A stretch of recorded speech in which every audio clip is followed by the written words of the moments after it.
We are one of Yorkshire's regional finalists and are applying for a grant of £50,000 towards an exciting, vibrant community project.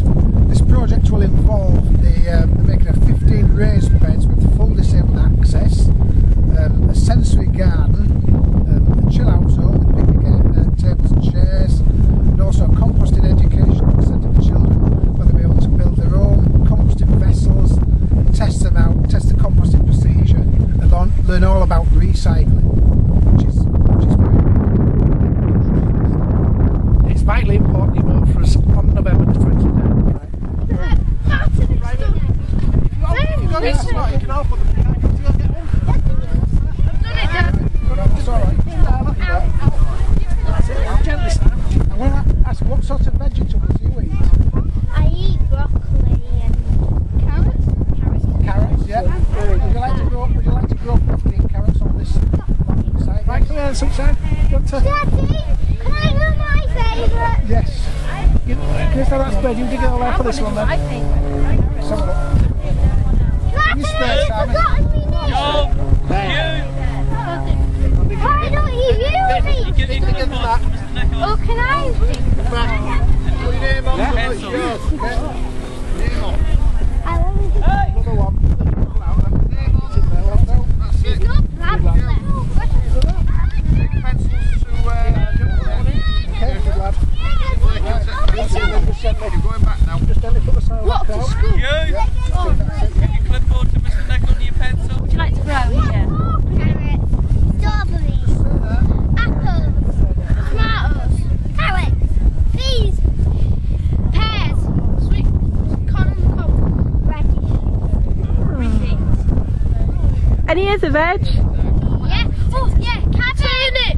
Cabbages? Radishes. Potatoes. What's your favourite veg? Carrots. Sweet corn. Tomatoes. Sweet corn. No cauliflower. Broccoli. Yeah. Beans. Broccoli. Cauliflower. Broccoli. Potatoes. Potatoes. Sweet corn. Lettuce.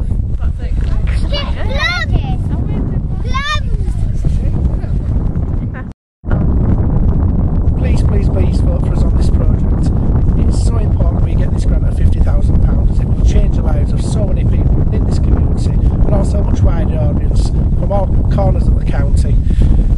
You can phone to vote for this on November the 23rd. The number will actually be available on the website from 9 AM onwards and also on ITV regional calendar programmes throughout the day, and of course the main bulletin, which is between 6 and 6:30 on an evening. Phone lines will close at 12 midnight on the 23rd. So please vote for this project. Thank you very much. All what vegetables you like, what you like to eat, fruit and vegetables. Start with you. What do you like? Carrots. Carrots. Apples. Cucumbers. Bananas. Hey, here's healthy. Apples. Right, they're all really healthy. So, what would you grow in here then? What would you want to grow in here when you had your own gardens? Bananas. Potatoes.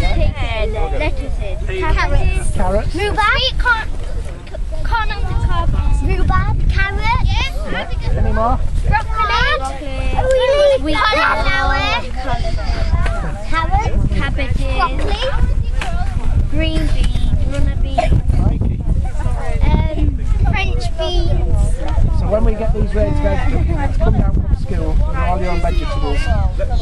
We've got loads of seeds in Have you? our garden. Well, you've got to bring those down. Got a lot.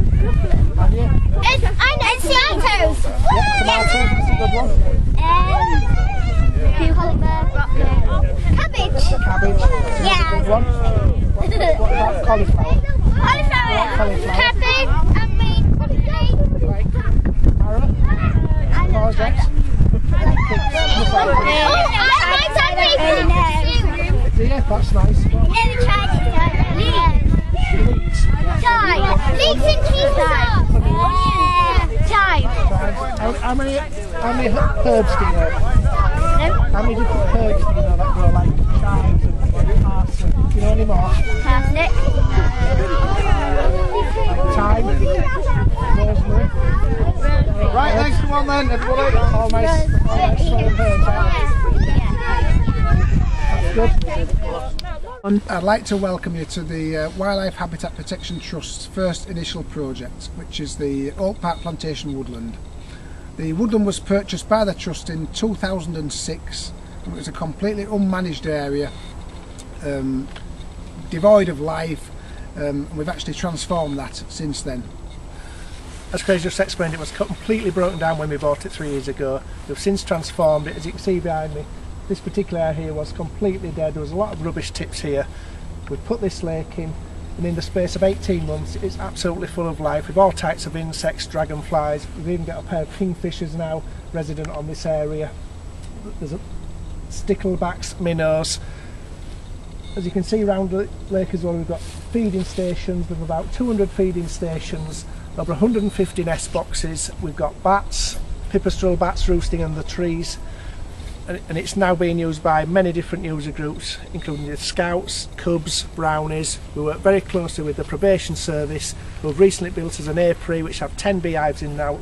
That's run by the Barkston Ash Beekeeping organisation, which is very important. Bees are in massive decline at the moment, so that's a very important part of this project.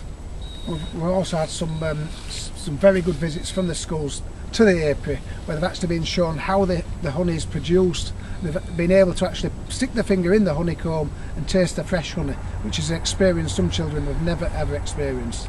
So it's a real step in the right direction. With no work being done on this for so many years, there are actually 7 rare species in this woodland. We had a professional survey done, and the 2 species in particular, a marsh tit and a willow tit, have been in 80% decline in the last 20 years. There's 2 colonies in here, which is very, very important. And plants as well. There's a polygon firm in here, which is the only one of its kind in this region that's been found this low down. So there are very important environmental issues in this wood that we're enhancing now. We're protecting the habitats, and we're getting all types of different life in here all the time. And I think this just goes to prove what we can achieve in a very short space of time. We're very focused. We've got lots of volunteers keen to help from various areas of the community, and we make things work. We actually make it happen. Also, very importantly, all areas of this wood are fully disabled accessible. That's another important part of the project. You get to here, so the disabled path comes right through. It will go right around the outskirts of the woodland. You get to the apiary. All areas are fully accessible by people with mobility problems. And any work that is carried out on any of our projects is also closely watched by Martin and myself. We're very hands-on, so we know exactly what's going on all the time. Thank you very much. Thank you very much.